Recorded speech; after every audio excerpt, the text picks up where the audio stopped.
অত্যাচারী তৃণমূল নেতাদের গ্রেফতারের দাবিতে উত্তাল সন্দেশখালীতে জারি হলো 144 ধারা।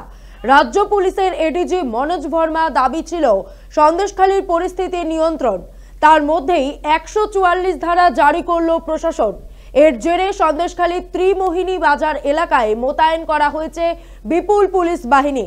গত কয়েকদিন ধরে স্থানীয় মানুষ বেপাত্তা তৃণমূল নেতা শেখ শাহজাহান ও তার সাগরেদ উত্তম সর্দার ও শিবু হাজরার বিরুদ্ধে সোচ্চার হন। তাদের গ্রেফতারের দাবিতে পথে নেমে ও থানার সামনে ধর্ণা দিয়ে বিক্ষোভ দেখান তারা। শিব হাজরার পোল্ট্রি ফার্মারেও আগুন ধরিয়ে দেওয়া হয়। শাসক ও গ্রামের মধ্যে গন্ডগোল হয়। শুক্রবার রাতেও সন্দেশখালীতে একটি বাড়ি ভাঙার ঘটনা ঘটে। বর্তমানে গ্রাম জুড়ে বিশাল পুলিশ মোতায়েন করা হয়েছে, জারি রয়েছে 144 ধারা।